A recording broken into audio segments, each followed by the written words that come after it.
del Señor. Que nuestro buen Dios bendiga la vida de cada uno de ustedes. Nos seguimos manteniendo en este mismo sentir, en este tiempo de oración por las necesidades de nuestra nación, así como también las necesidades de la iglesia en general y de todo lo que en estos tiempos hemos estado viviendo. Y como hemos dicho en diferentes oportunidades y en todos los lugares, hemos podido ver la misericordia, la provisión de Dios en medio de todas las circunstancias. Damos gracias a Él por producir en nuestro corazón el querer como el hacer para que se cumpla con su buena voluntad. Es un enorme privilegio, queridos hermanos, que nosotros podamos tener estos tiempos juntos. Si bien es cierto, de una forma impersonal, porque la tecnología no es para nada personal, pero gracias damos a Dios porque a través de estos medios nos acercamos, nos disponemos a clamar juntos en ese mismo sentir, considerando lo que dice el Señor en su palabra. Todo lo que nosotros atamos en la tierra será atado en el cielo, y todo lo que desatamos en la tierra será desatado en el cielo. Todas las obras que nosotros hacemos acá tienen un efecto en la eternidad. Todas las decisiones que tomamos en la tierra, amados, tienen un efecto en la eternidad. Y debemos tener en cuenta ese rol que nosotros desempeñamos en este mundo, no solamente como luz y sal de la tierra, sino también como embajadores del reino de Dios, como aquellos que promocionamos las virtudes de aquel que nos llamó de las tinieblas a la luz. Pero también somos testigos, somos esos hombres y mujeres que les testificamos al mundo de la obra de Jesucristo hecha en la cruz y que Él pronto viene. Pero también dice la palabra que nosotros somos la columna y baluarte de la verdad. Estamos llamados a proclamar la verdad, eso sí, no sin antes vivirla, encarnarla en nuestra propia vida para ponerla por obra, y de esa manera, no solamente con nuestras palabras, sino también con nuestros actos, con nuestra vida, que la gente vea y se dé cuenta que Dios está con nosotros, que Dios está en nosotros y Dios está por nosotros. Una vez más, sean ustedes bienvenidos a este tiempo de estudio de la palabra, pero también de intercesión. Vamos a tener en esta mañana nuestro devocional en el libro de Ezequiel, libro del profeta Ezequiel, capítulo 12. Le invito a abrir su Biblia o a aprender su Biblia, como sea el caso. Ezequiel capítulo 12. Dice la palabra del Señor así. Yo voy a leerle en la Reina Valera contemporánea, es la Biblia que tengo ahora. Va a diferir un poquito con la Reina Valera del 60 si usted la tiene, pero no es ningún cambio mayor. Dice así: la palabra del Señor vino a mí y me dijo: hijo de hombre, tú habitas en medio de un pueblo rebelde. Tienen ojos para ver, pero no ven.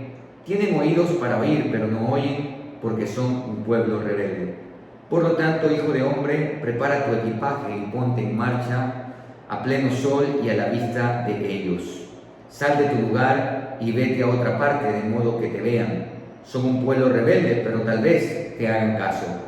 Al caer la tarde, muéstrales tu equipaje y a la vista de ellos ponte en marcha, como si estuvieras yendo al cautiverio. Haz que te vean abrirte paso a través de la muralla y sal de la ciudad.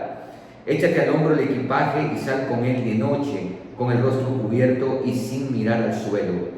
Haz todo esto a la vista de ellos, porque yo te he puesto de ejemplo para el pueblo de Israel. Yo hice todo lo que se ordenó hacer. A plena luz del día saqué mi equipaje, como si estuviera yendo al cautiverio, y al caer la tarde con mis propias manos me abrí paso a través de la muralla. Salí de noche con mi equipaje al hombro, a la vista de todos ellos. Por la mañana la palabra del Señor vino a mí y me dijo: hijo de hombre, seguramente ese pueblo rebelde, el pueblo de Israel, te va a preguntar qué es lo que haces.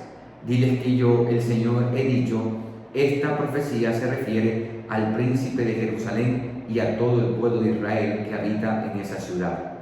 Diles también: yo, Ezequiel, soy un ejemplo para ustedes. Lo mismo que yo hice se va a hacer con ustedes, pues van a marchar cautivos al destierro. El príncipe que ahora los gobierna se echará al hombro su equipaje y saldrá de la ciudad abriéndose paso por la muralla y cubriéndose el rostro para no ver el suelo. Yo extenderé mi red sobre él y lo haré caer en ella para llevarlo a Babilonia, al país de los caldeos, pero no llegará a verlo porque allá morirá. A todos los que antes estaban atentos a servirle y a todo su ejército los esparciré por los cuatro vientos y con la espada desenvainada los perseguiré. Cuando los haya dispersado totalmente entre las naciones y por toda la tierra, sabrán que yo soy el Señor. Sin embargo, dejaré que unos pocos de ellos escapen de la espada, del hambre y de la peste, para que cuenten todos sus hechos repugnantes entre las naciones a las que lleguen. Así sabrán que yo soy el Señor. La palabra del Señor vino a mí y me dijo: hijo de hombre, come tu pan y bebe tu agua, temblando de miedo y de angustia. Y a la gente del país dile: así ha dicho Dios el Señor acerca de los habitantes de Jerusalén y de todo Israel. Con mucho temor y angustia comerán su pan y beberán su agua, pues por la maldad de todos sus habitantes el país será despojado de su abundancia. Las ciudades ahora habitadas quedarán abandonadas y el país será destruido. Así sabrán que yo soy el Señor. La palabra del Señor vino a mí y me dijo: hijo de hombre, ¿a qué viene que todos en Israel andan repitiendo ese refrán que dice: los días se alargan pero la visión no llega? Pues ahora vas a decirles de mi parte: voy a ponerle fin a este refrán y nunca más volverá a repetirse en Israel. Diles que ya está cerca el día en que todas las visiones se cumplirán. No volverá a haber en Israel ninguna visión falsa ni adivinaciones de gente aduladora. Yo, el Señor, seré quien hable, y lo que yo diga se cumplirá. Ya no habrá más demoras, pueblo rebelde. Voy a hablar y lo que yo diga se cumplirá y ustedes vivirán para verlo. La palabra del Señor vino a mí y me dijo: hijo de hombre, mira que los del pueblo de Israel andan diciendo: las visiones que Ezequiel tiene van para largo. Lo que él profetiza va a tardar mucho en cumplirse. Así que ve y diles de mi parte: ya no habrá más demoras. Lo que yo digo se cumplirá.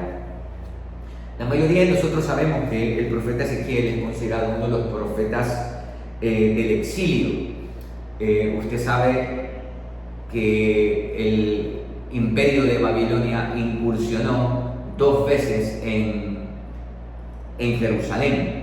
En la primera ocasión no destruyó el templo, se llevó a la crema y nata, Daniel con sus amigos, por supuesto también Ezequiel. El libro mismo de Ezequiel empieza diciéndonos el mismo profeta, vaya por favor al capítulo 1, y dice: el día 5 del mes cuarto del año 30, yo Ezequiel me encontraba junto al río Quebar entre los cautivos. Es decir, en esa primera incursión que hizo Nabucodonosor a Jerusalén, no destruyó el templo, pero se llevó a la crema y nata, se llevó a los príncipes y entre ellos estaba Ezequiel. El libro de Ezequiel es un libro en donde Dios, allá donde está, en Babilonia, le va a mostrar todo lo que sucede en Jerusalén. Y bueno, resulta, como es propio de todos los seres humanos, no prestar atención a lo que Dios decía, y como ellos pensaban que por el hecho de tener el templo, eso también lo dice el profeta Jeremías, por el hecho de tener el templo, ellos pensaban que nada, absolutamente nada les iba a suceder. Habían confiado más en el hombre, en las asociaciones que habían hecho con el faraón de Egipto, y pensaban que eso ya los iba a librar. Lo que llama la atención en este capítulo 12 es que en 5 ocasiones en esta porción se repite la palabra esta rebelde. Está en el verso 2 veces, en el verso 3 una vez, aparece en el verso 9 y también aparece en el verso 23, donde Dios mismo declara, porque esto es Dios mismo hablando, diciéndole que el pueblo es rebelde. No lo dice Ezequiel, es Dios mismo que se refiere al pueblo de Israel como un pueblo rebelde.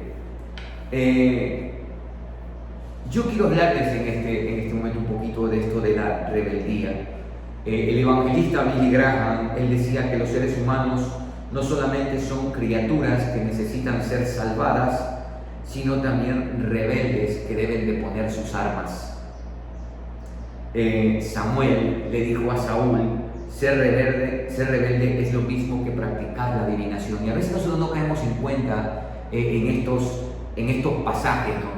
Pensamos que como no consultamos a los brujos, pensamos que como no prestamos atención al horóscopo o a otras cosas, ya por eso nos constituimos mejores que las otras personas.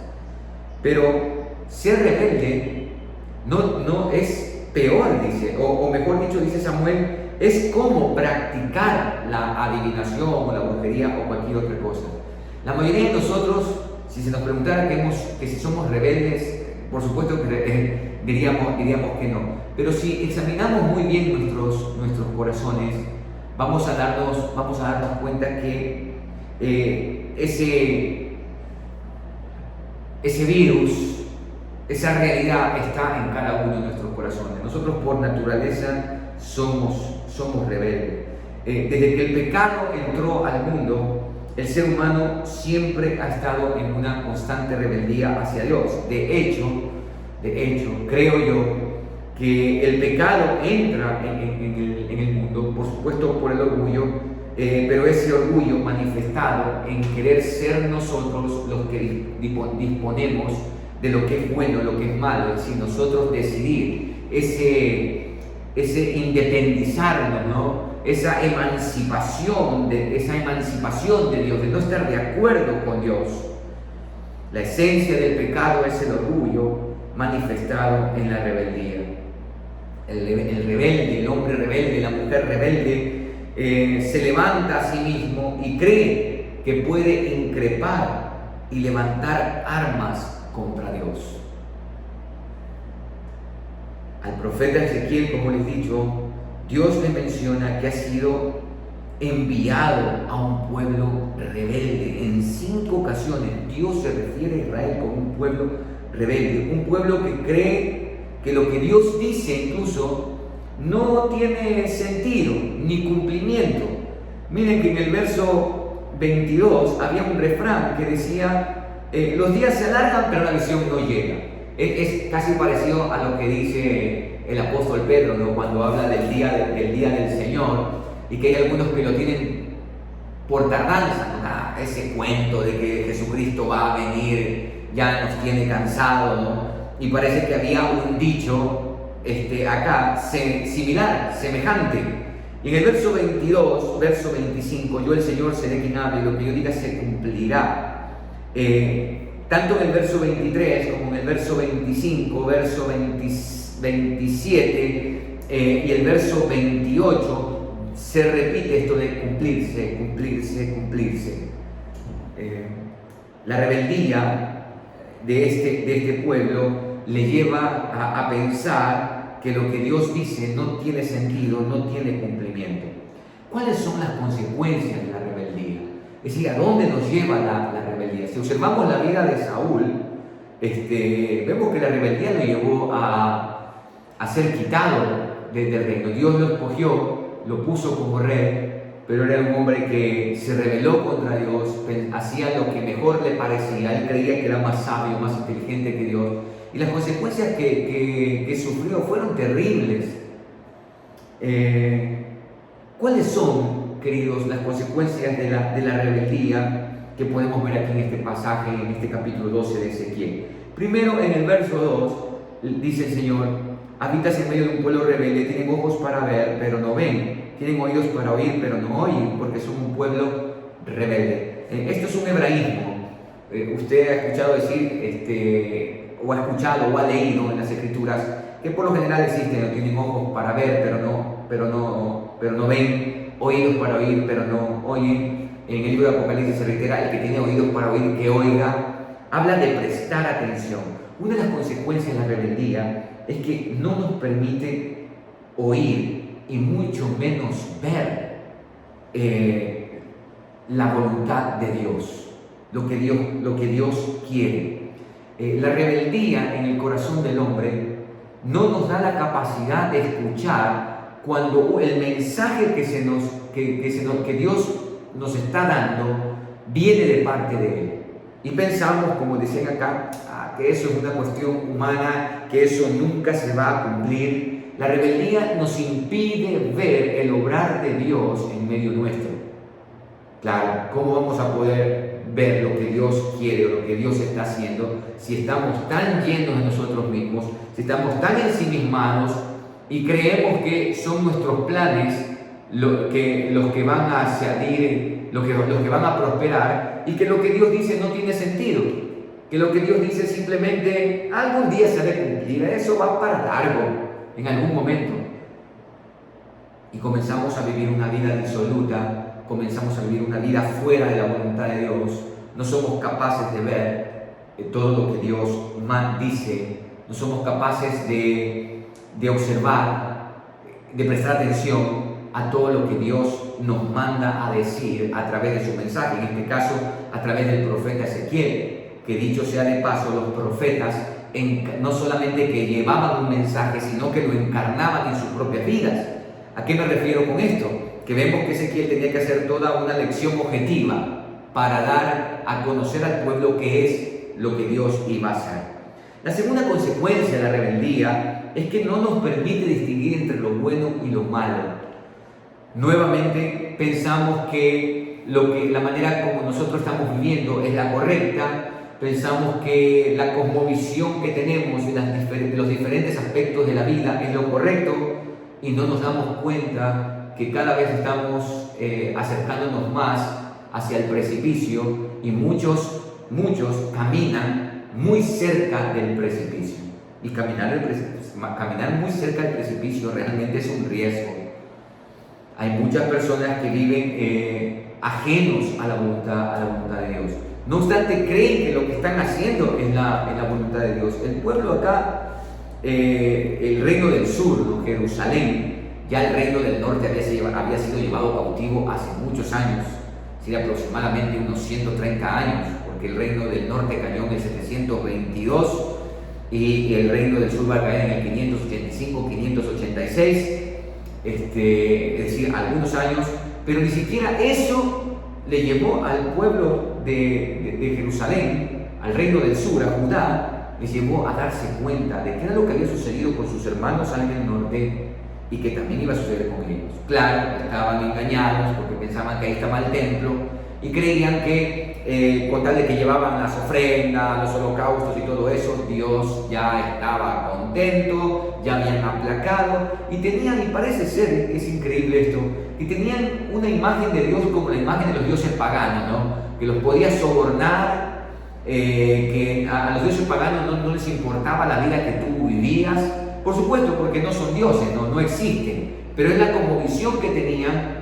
Y lamentablemente pensaban que el Dios único y verdadero también era así, que lo podían sobornar con holocaustos, con ofrendas y todo esto, sin importar que ellos hayan dejado de un lado la justicia, la lealtad, la misericordia, el compromiso con el pacto, entre otras cosas. Amados, la rebeldía no nos permite distinguir entre lo bueno y lo malo. Vivimos bajo nuestros propios preceptos, bajo nuestros propios caminos. Y bien dice la Escritura que hay caminos que al hombre le parece derecho, pero su fin es camino de muerte. La rebeldía no nos permite distinguir entre lo que es bueno y lo que es malo. Y por último, la rebeldía nos lleva a la catástrofe. Yo lo he visto en estos 44 años de vida que yo tengo, y de esos 44, 22 años de mi vida caminando con el Señor, yo no he visto a ningún rebelde que le va bien en la vida. De hecho, cuando yo examino las Escrituras y veo toda esta situación de rebeldía, no vemos que ningún rebelde le haya ido bien. Ejemplos hay muchos. Vamos desde nuestros primeros padres, desde la humanidad prístina, ¿sí? Que ellos se rebelaron contra Dios, y ¿cuáles fueron las consecuencias? Vamos con Caín, que Dios le dijo: mira, ¿qué es lo que vas a hacer, Caín? Se rebeló contra Dios. Y miren las consecuencias. Y la lista es larga. Podemos ver cómo en estos personajes se manifestó esta rebeldía en el corazón. Mire Faraón. ¿Y quién es el Señor para que yo le deje yo le dejé ir, ¿no? Este hombre que por supuesto no para él el Señor, el Adonai, es uno más de los dioses que pensaban ellos que eran territoriales, ¿no? Y por tanto no puede hacer nada aquí en Egipto. Dios le va a mostrar todo lo contrario, que los dioses de Egipto no son nada, pero que Él es el Dios soberano de toda la tierra. Y podemos pasar, la lista, como le digo, es larga. El ejemplo más paradigmático, a mi entender, de esto es Saúl, un hombre completamente ensimismado en el poder, en la posición que ocupaba, y lo que vivió posteriormente fue toda una catástrofe en su vida. Podemos ver el pecado de Acán. En sí, amados, la lista es larga. Y seguramente usted, al igual que yo, en algún momento hemos tenido que cosechar las consecuencias de la rebeldía. De pensar que nosotros tenemos un mejor plan, de pensar que lo que Dios dice, bueno, eso quizás no es así. Amados, la rebeldía nos lleva a la catástrofe. Y así fue lo que sucedió con el reino del sur. Pues, ¿qué fue lo que sucedió? Posteriormente porque Sedequías se rebela contra Nabucodonosor. Nabucodonosor viene con todo, destruye absolutamente todo y se lleva cautivo a todo el pueblo. Y lo que Dios dijo se cumplió. La rebeldía nos lleva a la catástrofe. Por eso, al contrario de la rebeldía, dice la Escritura, que el corazón contrito y humillado Dios no lo menosprecia. La rebeldía nos lleva a creer que nosotros somos todopoderosos, pero no es así. Terminaremos dándonos cuenta que somos tan débiles, vulnerables y fracasados. Mientras que, por el otro lado, la humildad, el corazón contrito, el corazón humillado, Dios no lo menosprecia, Dios lo recibe, y el que se humilla, será exaltado. El que es soberbio, el que se exalta a sí mismo será humillado, pero el que se humilla será exaltado.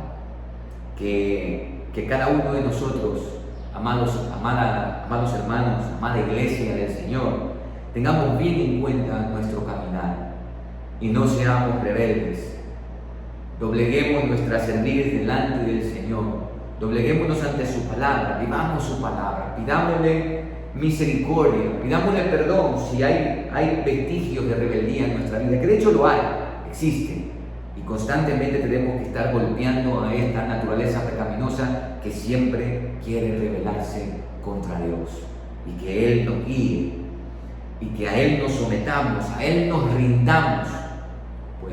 Pues al igual que yo no he visto a ningún rebelde que le vaya bien en la vida, yo he visto que a los humildes, a los corazones contritos y humillados, les va muy bien en esta vida y serán ampliamente gozosos por toda la eternidad. Así que hay un fruto apacible, un fruto maravilloso para aquellos que deponemos nuestras almas y más bien nos rendimos ante aquel que es el Señor soberano, creador del cielo y de la tierra. Aquel que ha dicho en su palabra que todo lo que Él ha mencionado se va a cumplir, se cumplirá. Él había mencionado que levantaría a un profeta como Moisés, y vino el Señor Jesucristo, levantó el profeta como Moisés.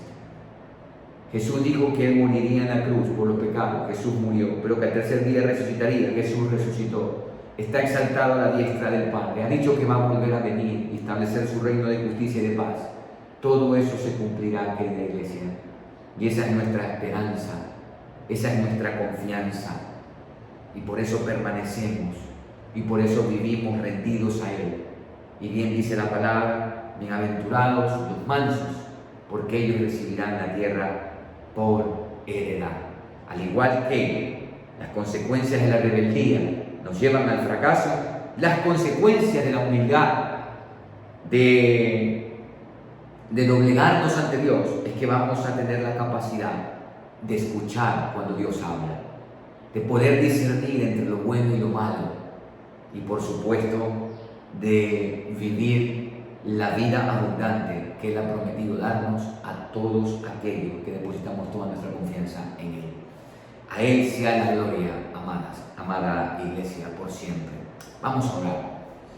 Padre, muchas gracias por tu preciosa palabra en esta mañana, por este tiempo maravilloso que tú nos das, en el que desde nuestras casas, a través de la virtualidad, nos unimos en un mismo sentir para poner todas nuestras necesidades delante de ti, pero también para agradecerte por todas tus bondades.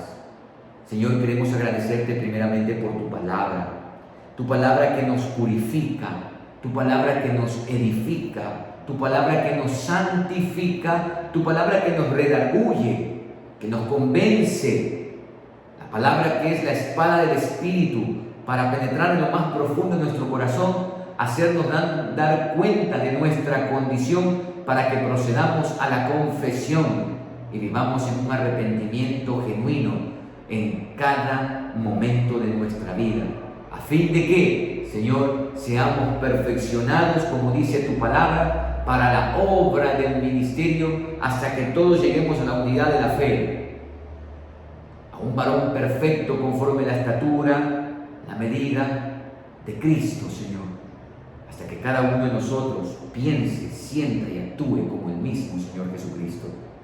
Señor, guárdanos de las rebeldías, guárdanos, Señor, del orgullo, que todo esto, Señor, como dice el apóstol Pablo, lo golpeemos y vivamos una vida en el Espíritu, vivamos una vida sometida a ti, una vida, Señor, de confianza en ti.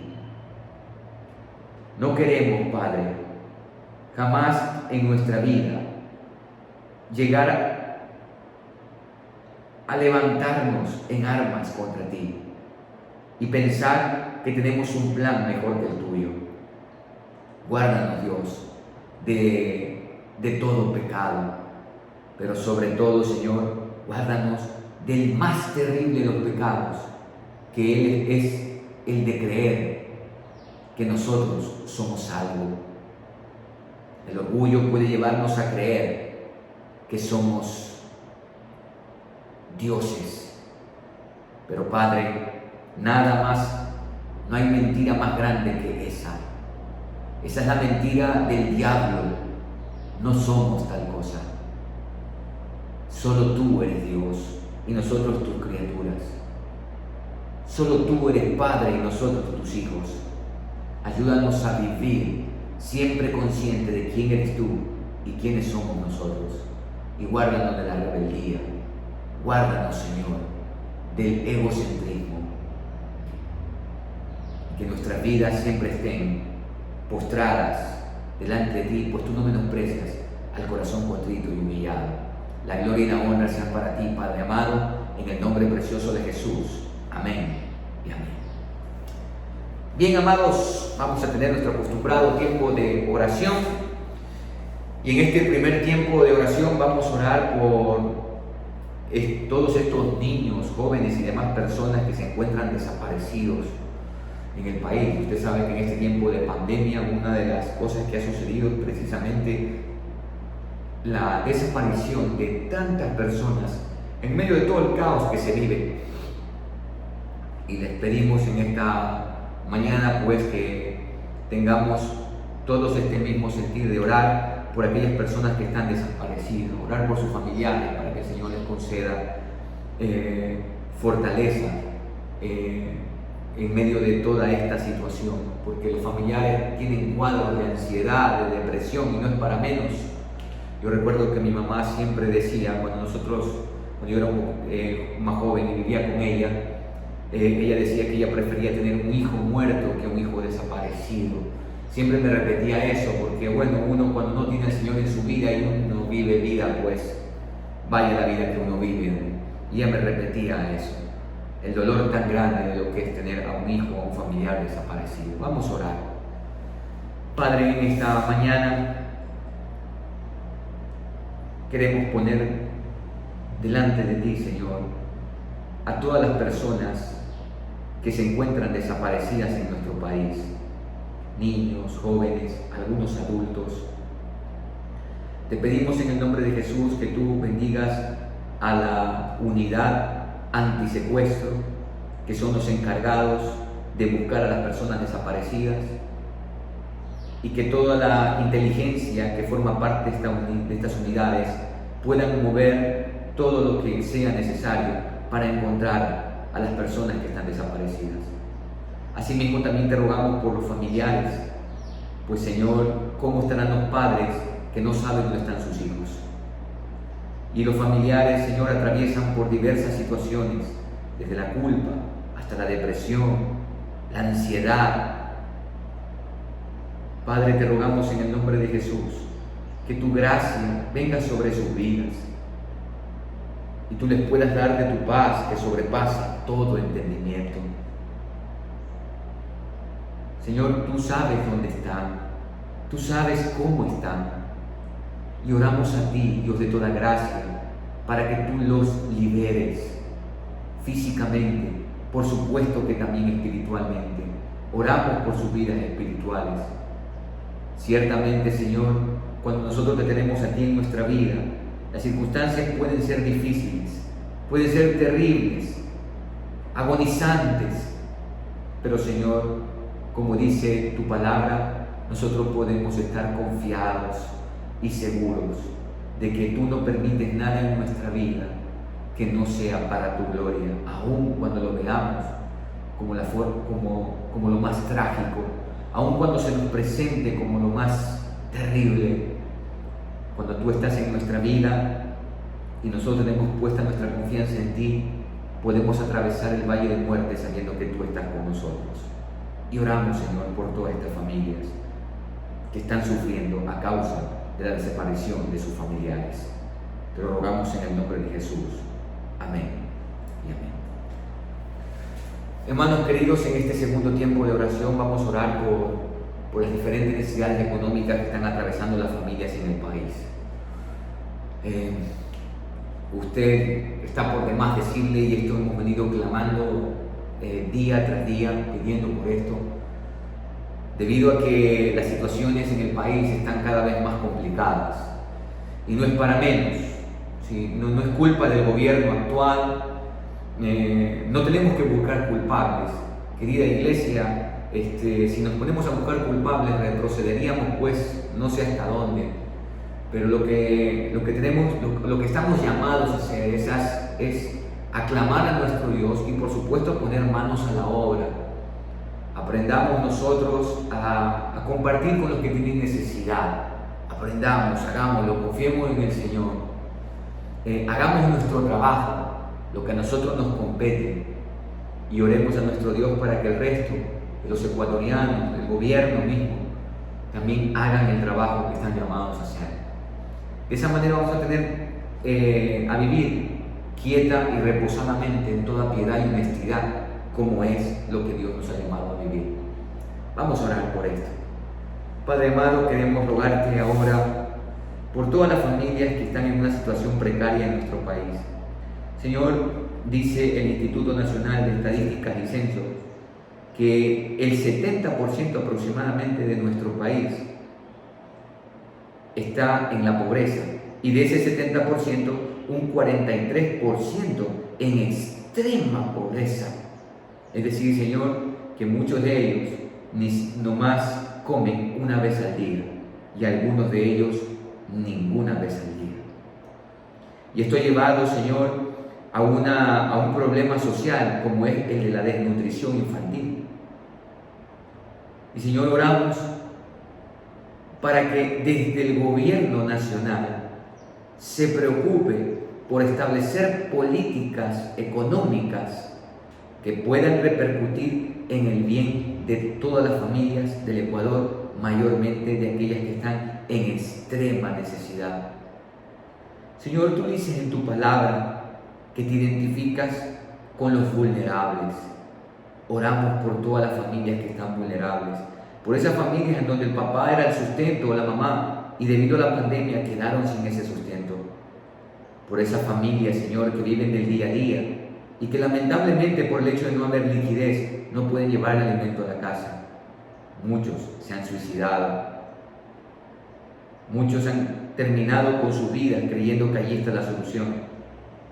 Pero te pedimos, Padre, en el nombre de Jesús, que tú te acerques a nosotros y bendigas la obra de nuestras manos. Enséñanos a ser solidarios y generosos con los que padecen necesidad.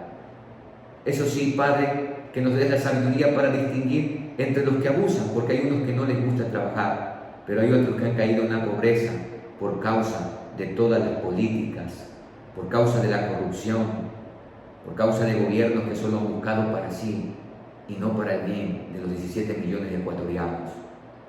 Ponemos esto delante de ti en el nombre de Jesús. Amén y amén.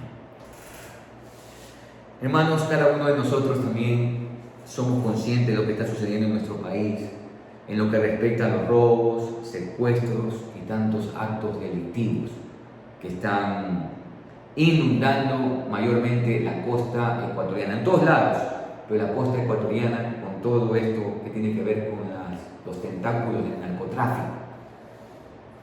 Y es motivo también para orar, hermanos, que Dios tenga misericordia y que Dios limpie nuestras tierras de toda esta situación que estamos viviendo con respecto al narcotráfico. Padre, ahora queremos rogarte por esta situación que estamos viviendo en el Ecuador. Padre, se han incrementado los índices de robos. Acabamos de orar por las personas desaparecidas y muchos de ellos por secuestros. Señor, diversos actos delictivos, todos asociados a una pugna de las bandas de narcotráfico en nuestro país. Los puertos, los aeropuertos, todo, Señor, absolutamente en todo ha ingresado los tentáculos del narcotráfico. Y Señor, como mueven millones y millones de dólares, es muy fácil sobornar a aquellos que ocupan puestos de autoridad, sea en los puertos, aeropuertos, entre otros. Y también se aprovechan de la gran necesidad que existe económicamente hablando y usan a todo tipo de personas para cometer actos delictivos. Señor, tantos muertos por causa del sicariato, entre otras cosas, hemos visto con tristeza en nuestro país. Y eso nos sobrecoge, Señor. A muchas familias les mantiene en un estado de ansiedad también por la gran inseguridad que vivimos. Robos de vehículos, robos a locales. Señor, te pedimos en el nombre de Jesús que sanen nuestra tierra. Oramos por las autoridades que son llamadas a salvaguardar la integridad física de los ecuatorianos. Te pedimos en el nombre de Jesús que el ministro de gobierno tenga una buena estrategia de control, de seguridad para esta nación, de seguridad interna para esta nación. Oramos, Padre, para que la policía, los elementos policiales sean éticos y no se dejen sobornar, que cumplan con su deber.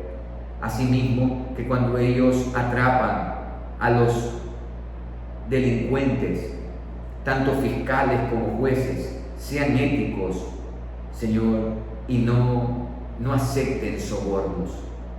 Que también tú les des fortaleza, porque muchos son amenazados y a veces tienen que ceder por el temor. Claro, porque cuando se vive en un estado de inseguridad no se puede cumplir con la justicia y por lo tanto no hay paz. Te pedimos, Señor, por todo esto. Oramos por nuestras autoridades, ministros de gobierno, por los diferentes gobernadores en las diversas provincias del país, para que también tú los bendigas y los guardes y les des estrategias para detener el avance de la delincuencia en el territorio ecuatoriano. Te lo pedimos, Señor, en el nombre de Cristo Jesús. Amén y amén. Hermanos queridos, en este cuarto tiempo de oración vamos a orar por los presidentes de los distritos, vamos a orar por los comités de trabajo para que el Señor los fortalezca física y espiritualmente y los guíe en todas las actividades que ellos como presidentes juntamente con cada una de las directivas de los distritos, vayan a realizar durante este tiempo en el cuidado de las iglesias de nuestra querida denominación. Padre amado, ahora queremos pedirte por cada uno de los presidentes de distrito de la Iglesia Evangélica Ecuatoriana, Alianza Cristiana y Misionera. Te damos las gracias, Señor, por el pastor Ramón Vélez. Te damos gracias también por el pastor Patricio Pérez, por el pastor Nello Pin, por el pastor Luis Esteves. Señor, te damos gracias por el pastor Dani Pinargote también. Orando, Padre amado, en el nombre de Jesús, que tú los bendigas, al pastor Robert Pacha también en el distrito, que tú los guardes, que tú los fortalezcas, tanto física como espiritualmente. Señor, el trabajo que ellos tienen que realizar es un trabajo arduo. Dentro de sus responsabilidades están cuidar el buen manejo, tanto económico como en la doctrina de las iglesias asociadas a la Iglesia Evangélica Ecuatoriana, Alianza Cristiana y Misionera. Oramos que tú les des sabiduría de lo alto. Oramos, Señor, que tú les des también prudencia, inteligencia. No solamente tienen que cuidar de las iglesias de sus distritos, sino que también tienen que cuidar de sus propias iglesias, porque son pastores de iglesias. Y el trabajo es arduo, Señor, y te rogamos que tú los fortalezcas. Oramos también para que, Señor, tú bendigas a los diferentes comités que están junto a ellos. Me refiero a los vicepresidentes, tesoreros y vocales de cada uno de los distritos, para que ellos puedan distribuirse las responsabilidades de tal manera de cubrir con todo el trabajo que ellos tienen, con la asistencia a las iglesias, con la asistencia a lo pastoral. Señor, guíalos en todas las actividades que ellos tengan previstas realizar en lo que resta de este año. Gracias por sus vidas, gracias por el esfuerzo. Señor, bendice la obra de sus manos, bendice sus familias, sus esposas, sus hijos, guárdales de todo mal, líbrales de toda tentación. Que en su caminar sepan que el llamado que tú les has hecho y la posición que ocupan no es para ponerse por encima de los demás, sino para estar siempre debajo, porque el mayor en el reino de los cielos es el que sirve, es el que está debajo, el que impulsa, el que sostiene, el que alienta, Señor, el que mete toda la fuerza para sacar adelante. Así que, Padre, oramos por todos ellos. Asimismo por las diferentes asociaciones como ANAFE, Ángel. Señor, oramos que tú bendigas al pastor Pablo Polanco, presidente de Ángel, y a la doctora Luz Marina Álava, presidente de la ANAFE.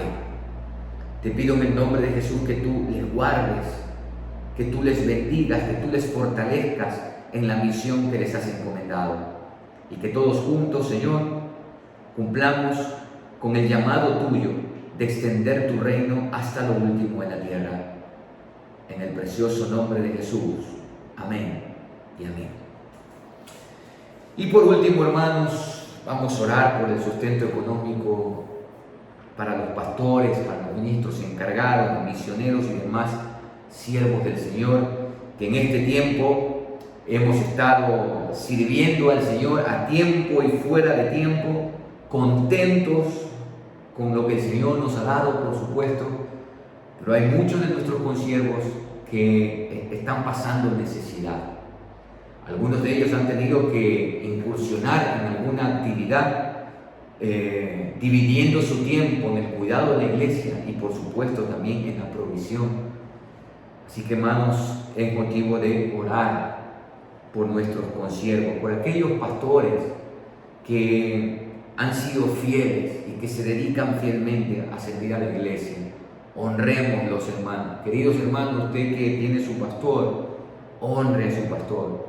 Y honrar no quiere decir, por si acaso, honrar no quiere decir que usted le haga la venia y todo lo que diga el pastor, sí. No, honrar, hermanos, es reconocer el trabajo que ellos hacen, el esfuerzo que ellos hacen. Vamos a orar por esto. Señor, queremos rogarte ahora por el sustento económico de nuestros consiervos, pastores, ministros encargados, misioneros y demás siervos tuyos que están en las diferentes obras.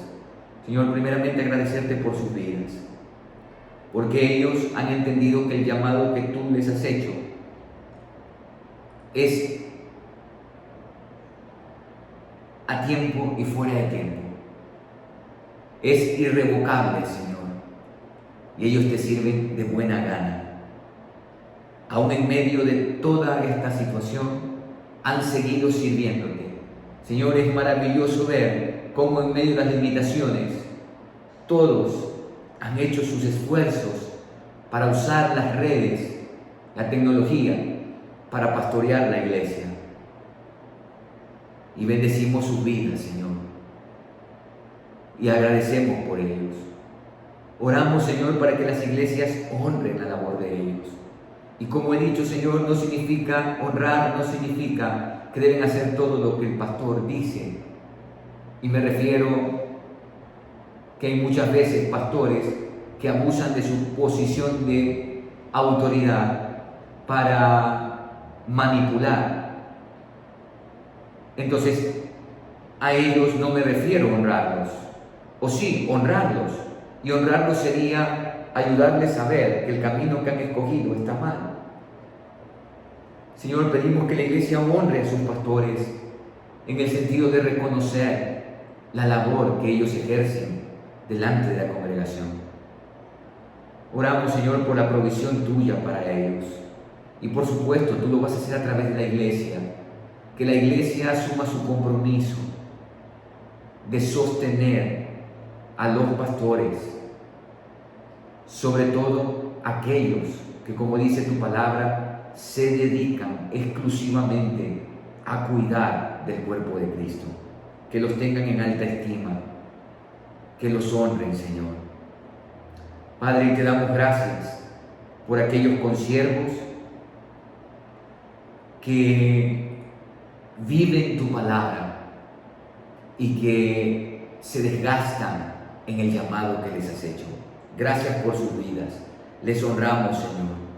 En nosotros como Iglesia Nacional también ayúdanos para tenerlos en cuenta, y no solamente en el orar por la provisión económica, sino también en nosotros ver la manera en sostener la labor que ellos hacen. Que seamos esa iglesia alianza, en donde las más grandes podemos sostener a las más pequeñas, y así juntos, perseverando en la unidad y en la extensión de tu reino desde el Ecuador hasta lo último de la tierra, en el precioso nombre de Jesús. Amén y amén. Bien, amados, muchas gracias por estar compartiendo este tiempo junto a nosotros. Que nuestro buen Dios les bendiga. No olviden de amarle a Él con toda su mente, con todo su corazón, y que todo lo que ustedes hoy hagan, todo, absolutamente todo, sea hecho como para el Señor y no para los hombres. Que Él bendiga la obra de sus manos, que tengan una hermosa mañana y un hermoso día. Bendiciones, y conmigo será Dios mediante hasta el próximo día martes. Un abrazo virtual para cada uno de ustedes. Chao.